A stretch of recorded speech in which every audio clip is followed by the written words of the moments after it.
Eu contei no primeiro dia para vocês uma história muito dramática, muito triste da minha vida, da minha casa.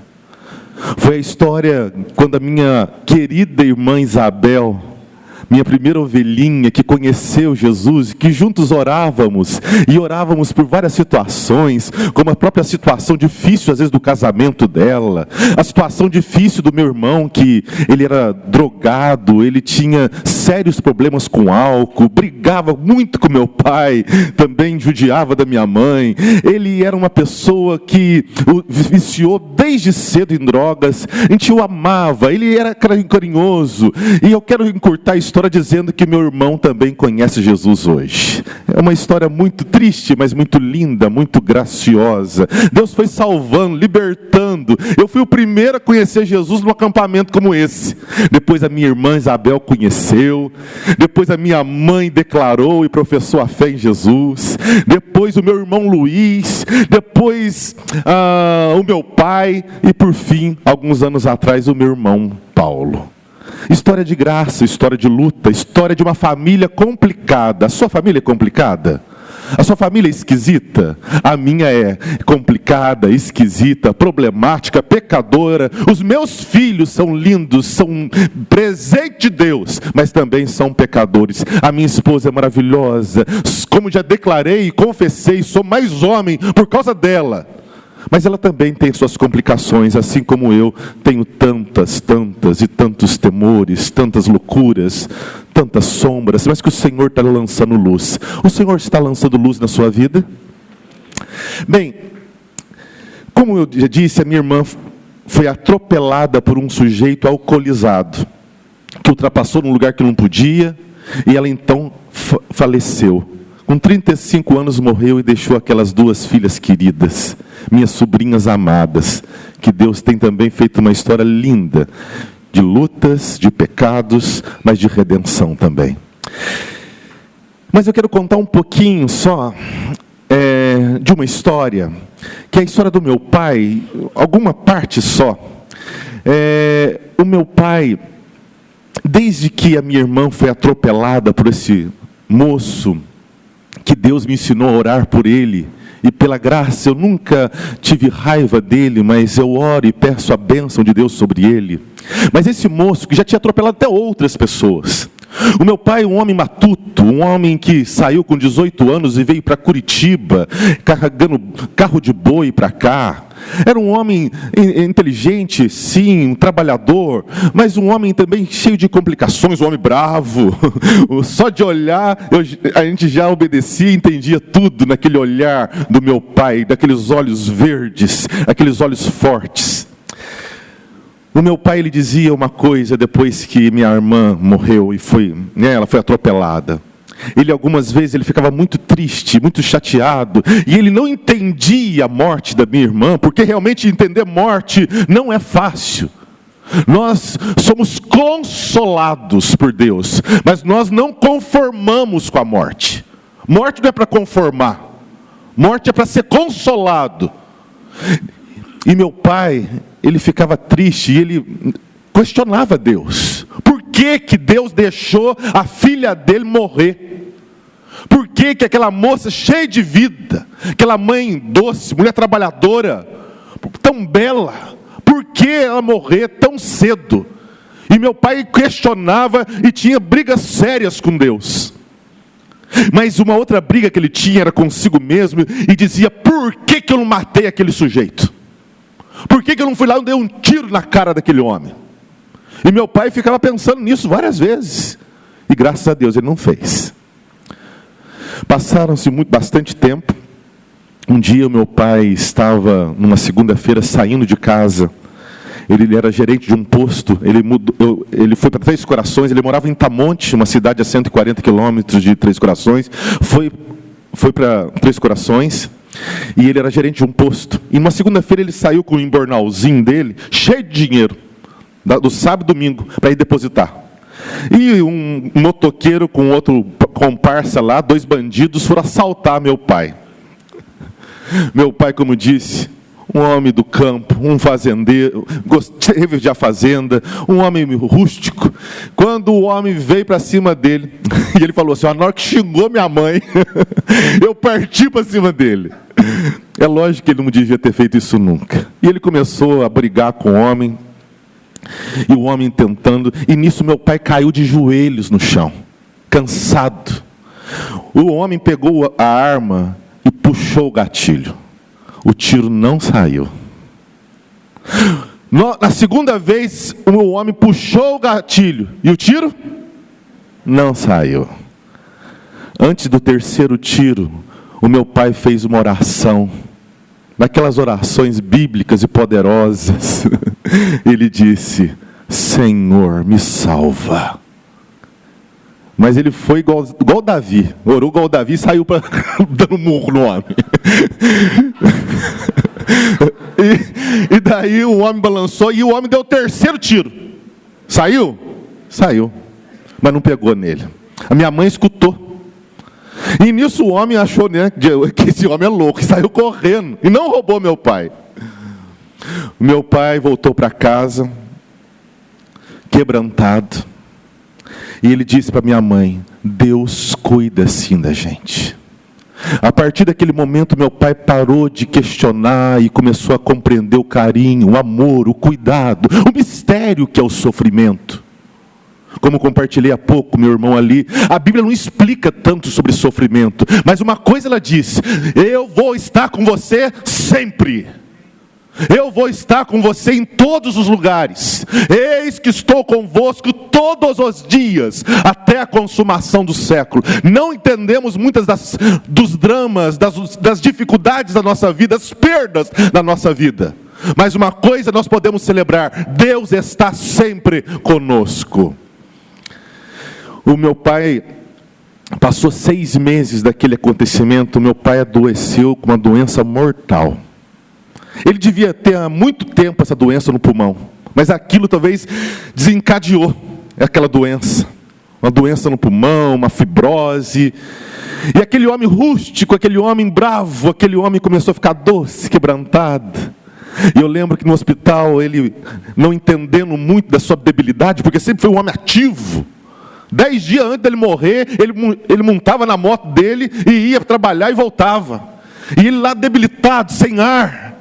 Ele não entendia o que estava acontecendo, mas ele falava assim: Rômulo, ora por mim. Rômulo, ora por todos nesse hospital. Ora por todos nesse hospital. Meu pai foi entubado, meu pai foi para o CTI. Todo dia eu ia lá, naquele peitão ainda. Eu encostava a cabeça, né? Ele estava já desacordado.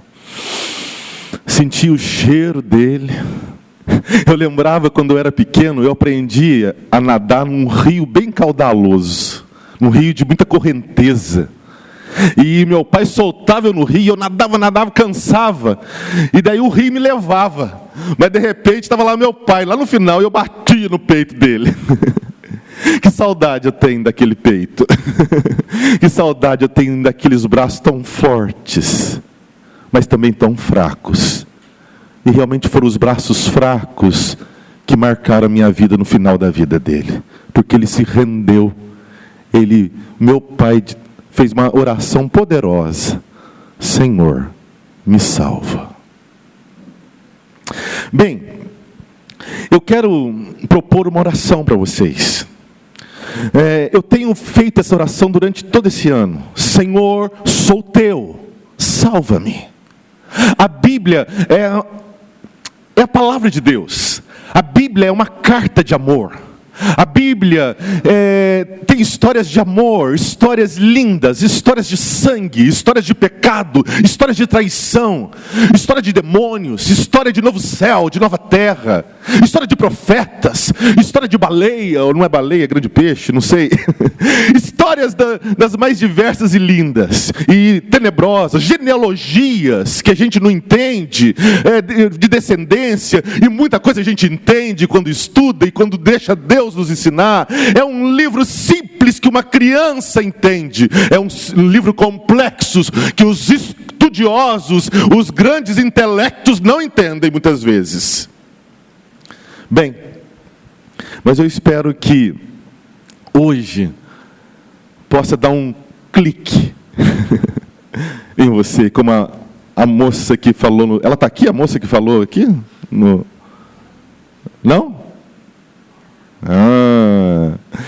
Espero que todos aqui tenham um clique.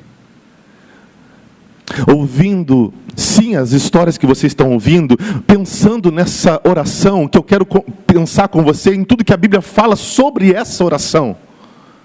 Eu quero que você entenda que a Bíblia é uma carta de amor e conta as histórias de amor, como por exemplo uma samaritana que ao meio-dia, horário que ninguém ia buscar água, horário de um sol a pico, mas talvez porque ela fosse uma mulher marginalizada, não só pelos judeus por ser samaritana, mas pelo próprio povo. Vocês leram essa história na Bíblia? E ela vai num poço de Jacó buscar água. E diz que o Cristo que se movimenta e que enxerga e que vê, como vocês aprenderam aqui, começou uma conversa que os discípulos ficaram escandalizados. Mas o Senhor é o Senhor que toca, é o Senhor que conversa com gente que ninguém dá bola.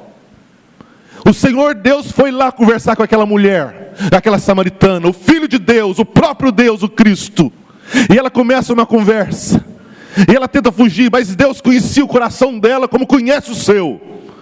Sabia que ela era casada 5 vezes, que aquele coração era mais seco que a goela dela. Era uma mulher que não sabia o que era amor. Era uma mulher que não sabia, já teve muitos amores. E gente que tem muitas paixões adoece e enrijece e se torna um solo desértico. Aquela mulher talvez fosse assim. Mas o Cristo, aquele que dá a água da vida, aquele que é a água da vida, naquela conversa, fez que aquela mulher entendesse que ela seria uma adoradora que adora a Deus em espírito e verdade, e que não era o local, não era ser samaritana, mas era ser de Cristo, o Messias ungido, e ali há salvação. A Bíblia tem essas histórias de amor, essas histórias de encontros, essas histórias de pertencimento. Vocês, há pouco, eu compartilhei com vocês as parábolas da ovelha, do filho, da dracma. E eu compartilhei de manhã que nós podemos ter algumas dúvidas, e claro que temos, e algumas delas são boas. Mas você pode sair daqui com convicções, com algumas certezas boas, a certeza de ser amado, a certeza de ser chamado, a certeza de ser guardado, a certeza do abraço do filho pródigo, do beijo, da festa. Como diz nosso amigo Estênio, poeta também, Jesus é o amigo da noiva, é o amigo da vida, é o amigo da festa. A certeza do encontro, a certeza do pertencimento. Eu sou do meu amado, e o meu amado é meu. Diante disso, eu espero que possa despertar em você um desejo. Eugene Peterson, ele diz assim: Jesus desperta em nós sedes insondáveis que havíamos esquecido. De uma feita, Jesus estava orando em certo lugar. Quando terminou, um dos seus discípulos lhe pediu. Vocês lembram disso? Jesus estava lá orando, um discípulo chegou para ele e falou assim: Senhor, ensina-nos a orar. Será que você gostaria? Será que Deus pode gerar em você essa sede insondável, que talvez você esqueceu, de relacionar, de ouvir, de ter afetos, sentidos despertados, de querer ser um seguidor, de querer ser alguém que realmente vai seguir, vai amar, vai se deliciar, vai se alegrar, vai viver? Porque a vida só tem sentido em Deus, então você vai viver com Deus, para Deus. Será que você gostaria de fazer essa oração? Se você gostaria, faça comigo, diga assim: Senhor, me ensina a orar. Muito bem. Atanásio, que um pai da igreja do século IV, ele disse que toda a Bíblia fala para nós. Mas os salmos falam por nós.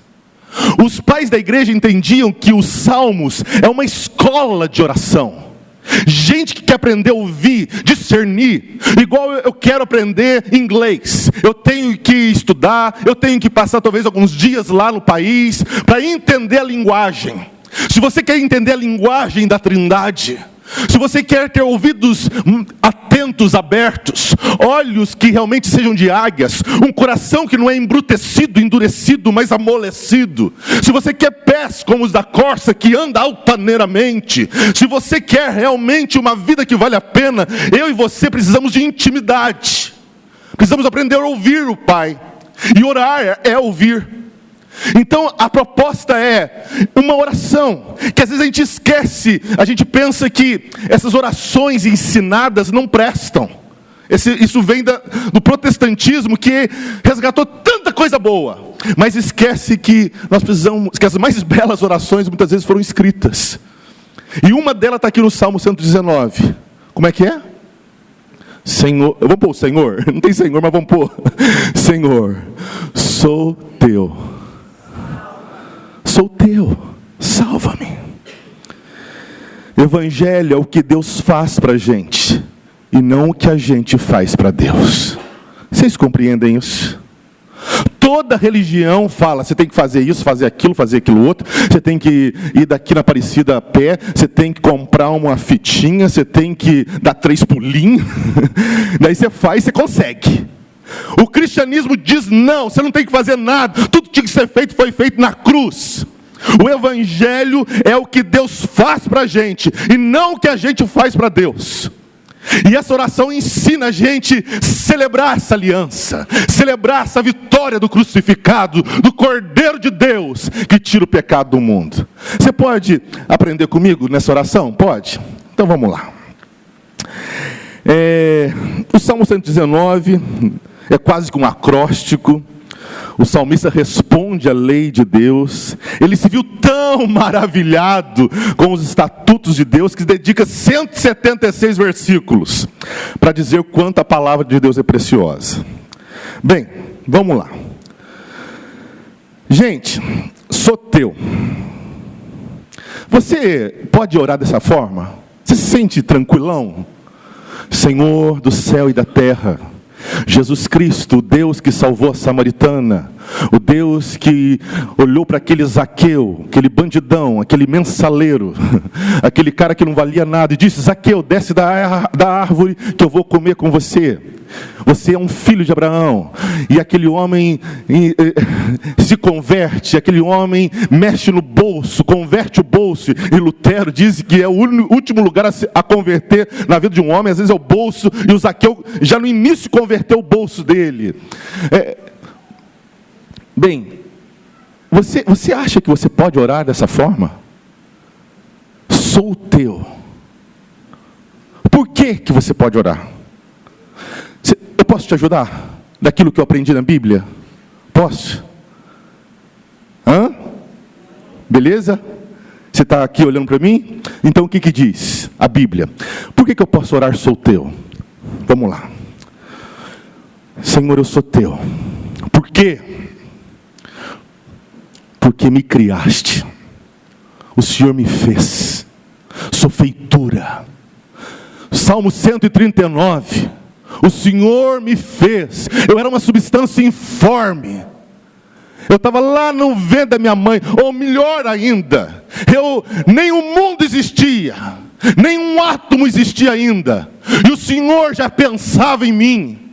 O Senhor pensava e o Senhor me criou.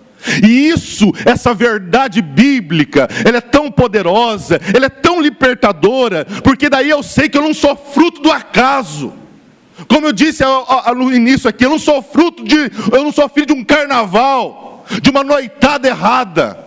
Não, eu sou filho de Deus. Deus me formou, Deus me criou. Sou criado à imagem e à semelhança do poderoso. Por isso eu posso orar dessa forma, por causa do Cristo, sim, que estou escondido nele. Mas em nome de Jesus eu declaro: eu sou teu. E sou teu por quê? Porque o Senhor me criou. Aleluia. Você pode realmente orar? Mais que isso, eu sou teu. Sou teu por quê? A Bíblia diz que Deus nos escolheu antes da fundação do mundo. Sou separado. O Senhor me escolheu, Pai. Não foi eu que escolhi. Não foi eu que te quis. Não foi eu que te amei primeiro. Não foi eu que abri os olhos. Morto não abre o olho. Foi o Senhor, Deus, dessa forma misteriosa, graciosa, dessa forma divinal, dessa forma que tão poderosa. Foi o Senhor que me escolheu. A Bíblia diz que fomos predestinados. O texto que citei no início de Pedro, antes da fundação do mundo, Deus já tinha dito: você é minha, você é meu, e ninguém tasca você de mim. Aleluia, coisa boa. Mais ainda, o Charles Spurgeon nos ajuda a entender isso. Olha o que o Charles, o príncipe dos pregadores, disse. Você está ouvindo? Creio na doutrina da eleição, porque tenho absoluta certeza que, se Deus não me escolhesse, eu jamais o escolheria. Tenho certeza que Ele me escolheu antes de eu nascer, ou do contrário, nunca me escolheria depois disso. Ficou claro para vocês esse toque do Spurgeon para nós? Você foi escolhido. Você foi amado. Deus disse: você é minha, você é meu, antes da fundação do mundo. Bem, sou teu. Por que eu posso falar e devorar, Senhor, sou teu? Porque Jesus me comprou. Aleluia. Pagou um alto preço pela minha salvação. Eu sou de Jesus. Eu não sou de Lúcifer mais. Eu não sou de Satã. Eu era, mas agora eu não sou, porque eu fui comprado pelo sangue do Cordeiro, do Filho, do Altíssimo, do Rei dos Reis. Ele me comprou e me tirou do domínio. Ele vos deu vida quando você e eu estávamos mortos nos nossos delitos e nos nossos pecados, nos quais nós andávamos outroras, segundo o curso desse mundo, segundo o príncipe da potestade do ar, que atua nos filhos da desobediência. Eu fui comprado. Por isso eu estou orando e vou orar até o último suspiro. Senhor, sou teu. Você está indo aí? Vamos lá então. Eu sou teu. Por quê? Porque eu fui justificado. Eu fui justificado, eu fui declarado justo, eu fui declarado perdoado, eu sou aceito por Jesus Cristo. A Bíblia diz isso, não diz, gente? Que a gente é justificado? Ou não diz? Deus, Ele olha para você, por favor, não esqueça nunca mais isso que eu vou falar agora. Deus olha para você como se você não tivesse pecado. Você entende isso? Ele olha para você como uma pessoa limpa, mais alva do que a neve, uma pessoa que tem Cristo. Ele olha para você e vê Cristo. Ele olha para você e vê o sangue do Cristo, do Filho dele. Ele olha para você e sorri para você, porque ele vê você perdoado. Você foi justificado. Você sabia disso? Você crê nisso? A Bíblia me ensinou que somos justificados. Você quer mais um pouquinho? Deixa só eu ficar cansado. Sou teu. Eu sou teu porque o Senhor me criou. Eu sou teu porque o Senhor me escolheu. Eu sou teu porque o Senhor pagou um preço naquela cruz. Eu sou teu porque o Senhor me perdoou. O Senhor me justificou. Sou aceito. Eu sou teu porque eu fui adotado por Deus. Eu não era filho. Eu não fazia parte do povo. Eu fui enxertado na videira. Eu não era dele. Eu era cúmplice de Lúcifer. Eu era amigo do mundo. Eu era o meu Deus. Mas agora, por Cristo e pelo poder do Cristo, você moço, você moça, você pode dizer: eu sou teu, porque o Senhor me adotou. O meu pastor, o Manuel, ele tem um filho que ele adotou. Ele já tinha acho, quase 12 anos quando ele adotou. Chegou lá um moço, lá em Tamonte, o Manuel com a Rebeca começaram a cuidar dele. Esse menino deu trabalho pra caramba, mas esse menino hoje é pastor. Foi uma luta, é uma história bonita, uma história feia, mas mais bonita que feia, graças a Deus.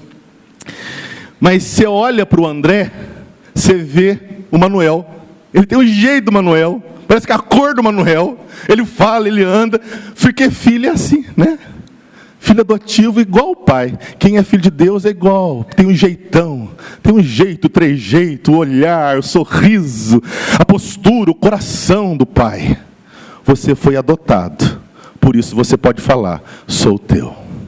Vamos lá. Deus nos deu o espírito de adoção. Somos herdeiros de Deus e cordeiros em Cristo Jesus, no qual clamamos Abba, papai. Nós podemos chamar Deus de pai. Sou teu, por quê? Preste mais atenção só nisso, estou acabando. Porque o Senhor escolheu habitar em mim. O Espírito Santo, maravilhoso Deus, Espírito, mora em mim. Vocês lembram da poesia que eu citei hoje de manhã, rapidinho? Da Adélia Prado? Uma parte, né? Foi hoje de manhã ou foi hoje? Não sei agora. Que nós somos o quê? A melhor morada, a melhor casa de Deus. Deus gosta de morar na gente. Você pode dizer, sou teu, porque o Senhor escolheu habitar em mim. Podemos ir longe, não podemos? Sou teu porque o túmulo está vazio, o trono está ocupado. Sou teu. Tá bom para você orar? Agora eu queria propor a segunda parte do sermão. A segunda parte, só duas partes. Sou teu. Por que eu sou teu, Jesus? Vamos lá? O que você notou aí no coração?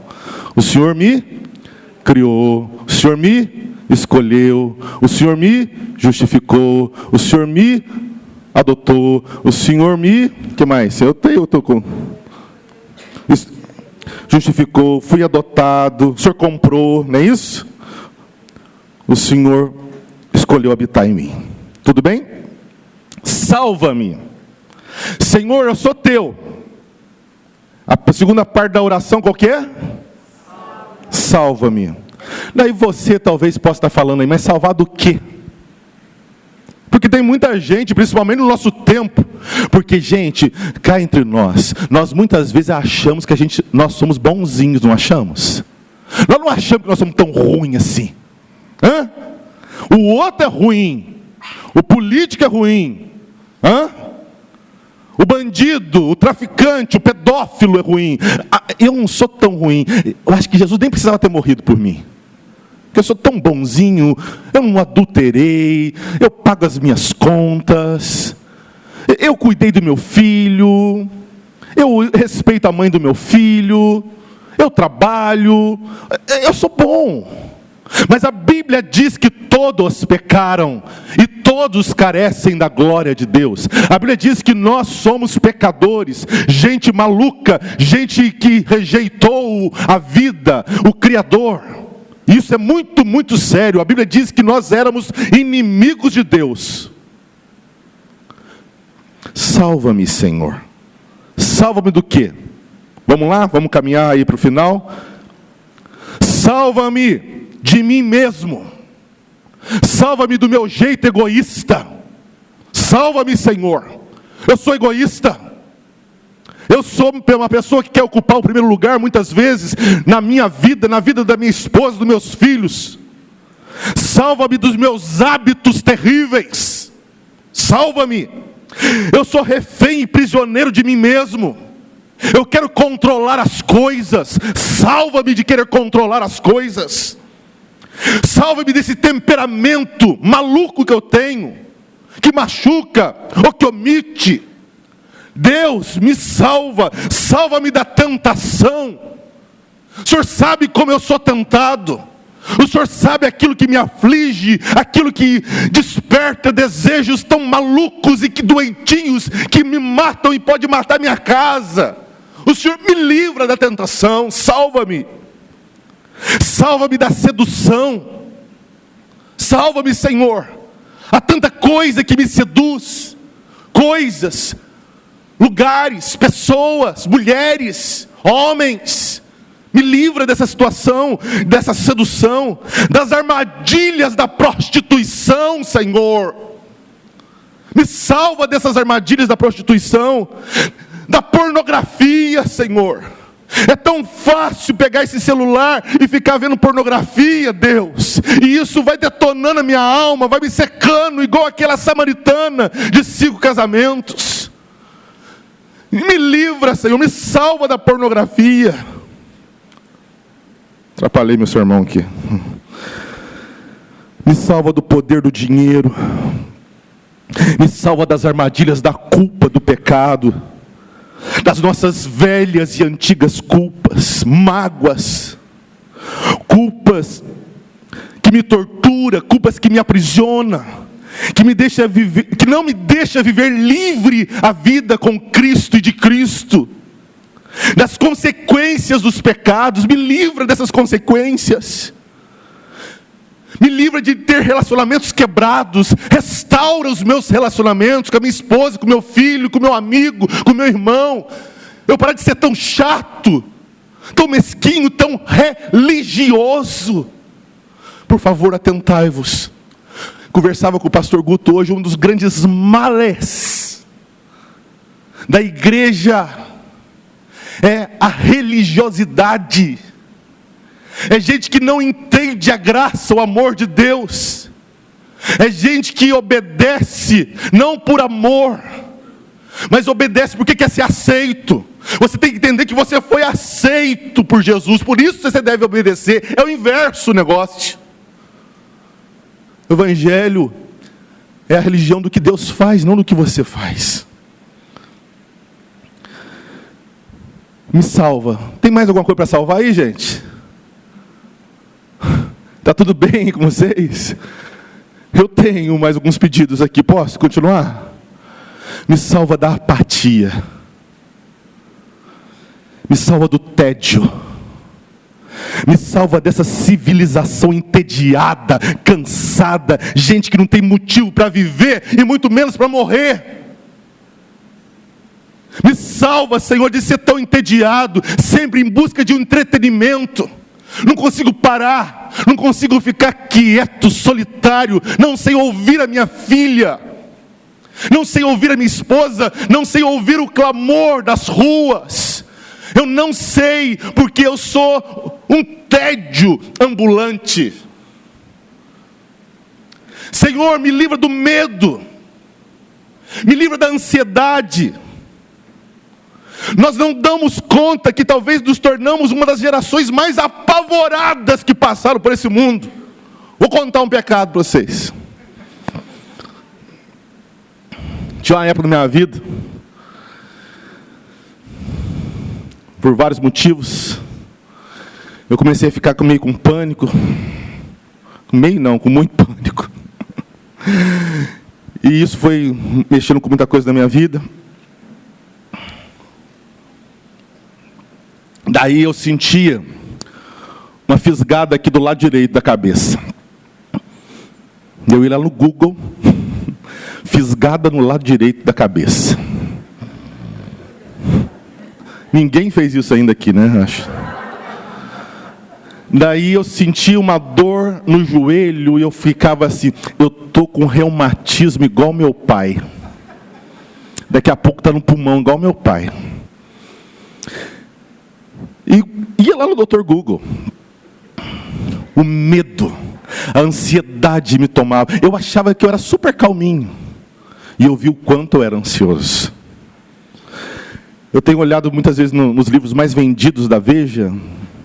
Da Veja não, na Veja tem lá a lista dos 10 livros mais vendidos. Já viram isso na última página? Já há mais de ano. Sabe qual que é um dos mais vendidos? Ansiedade, do Augusto Cury. Uma coisa assim, né? Não sei o que, ansiedade do Augusto Cury, né? É legal, mas isso mostra uma coisa. Ou não mostra? Por que o povo está comprando tanto esse livro? Ah, o cara é bom. Não, é porque o povo está ansioso. O cara é bom, escreve bem, tem umas coisas legais, outras coisas que não são tão legais. Bem, me salva do medo, amém? Ou não tem ninguém medroso aqui? Me salva da ansiedade. Me salva daquilo que tira o encanto pelo teu reino e pela tua palavra, amém? me salva. Perde o primeiro amor, perde aquele desejo de servir, de me alegrar. Eu fui ser pastor, sabe por quê? Porque eu queria ajudar a gente. O motivo que eu queria ser pastor, porque eu queria ajudar pessoas. E eu vi que em muitos momentos da minha vida eu esquecia disso. Eu era apenas um sacerdote, um religioso, alguém que tinha bater o ponto, pregar um sermãozinho e vamos que vamos. Não, eu sou alguém que tem que ser cada dia mais apaixonado por Jesus. Jesus realmente é minha delícia. Aquilo que nós presbiterianos nos aprendemos desde o início, qual que é o fim principal do homem? Ou seja, qual que é a razão da nossa existência? Vamos lá que vocês sabem. O fim principal do homem é glorificar a Deus e alegrar-se nele. Amém? É isso. Mas a gente perde o encanto. Salva-me de perder o encanto. Mais que isso, salva-me da futilidade, das preocupações mesquinhas, ansioso por tanta bobagem, que não vai me transformar em uma pessoa melhor. Fico ansioso, fico apavorado por coisiquinhas que não tem nada a ver com a eternidade, nada a ver com pessoas que vão morar no céu, nada a ver com amor, nada a ver com fé, com vida, com esperança, e principalmente com amor. Fé e esperança é algo maravilhoso, mas o que vai sobrar vai ser o quê? 3 coisas: fé, esperança e amor nos últimos dias. Mas o maior delas, qual que é? O amor. Aquilo que não é amor, não gaste tempo. Bem, deixa essa oração enquanto você... Deixa essa oração dar ritmo à sua vida. Molhei o celular aqui, agora não vai mais.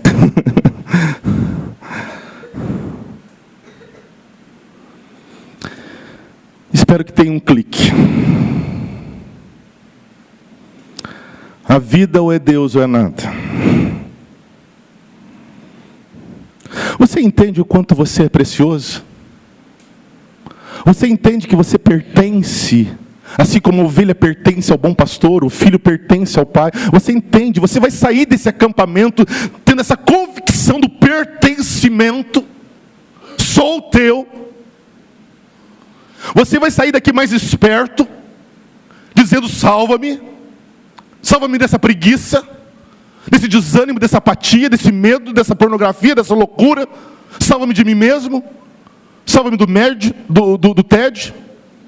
Do médico também, às vezes, pode salvar.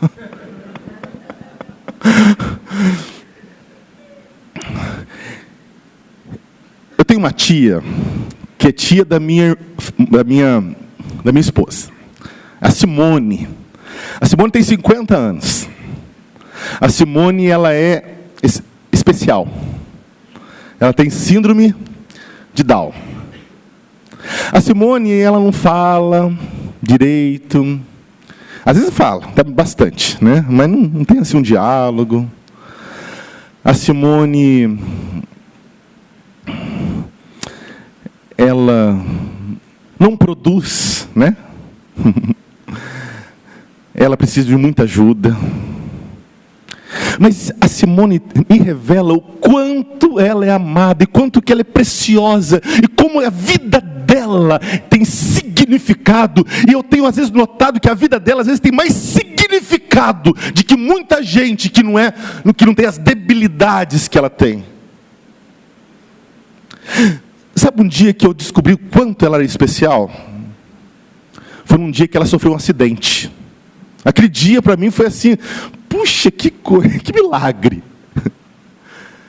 O meu cunhado Josiel, ele tinha uma Paraty 2.0.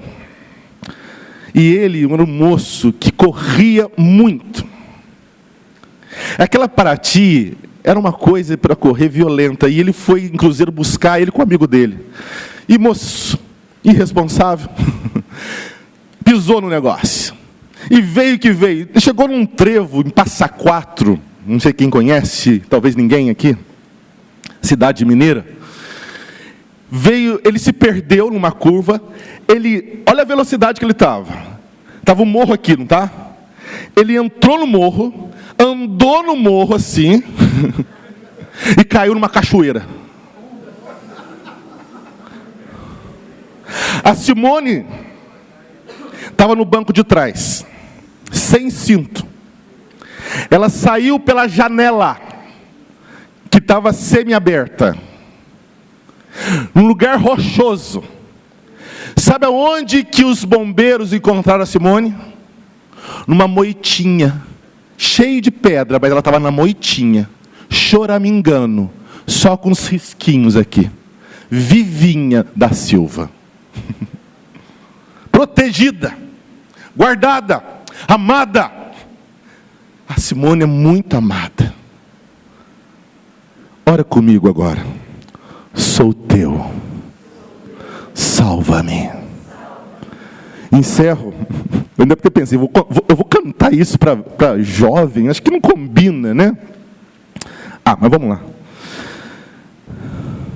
Tem um hino que diz assim, não sei se alguém sabe, se souber, canta aí, me ajuda aí. Vamos lá, Júlio. E banda Purple, vamos lá cantar, ó. Meu Senhor, sou teu. Conhecem? Tua voz ouvi a chamar-me com amor, e contigo sempre desejo estar, ó bendito Salvador. Mais perto da tua cruz quero estar, ó Salvador. Mais perto da tua cruz eu desejo estar, Senhor. Vocês são presbiterianos mesmo, né? São fera, hein? Meu Senhor, sou teu, tua voz ouvi. A oração que eu, se você puder, uma dica. Coloca aí no seu celular. Todo dia, 9 horas da manhã. No meu, todo dia que toca 9 horas da manhã. Daí toca lá o alarme, eu olho e está escrito assim: Senhor, sou teu, salva-me. Vamos orar?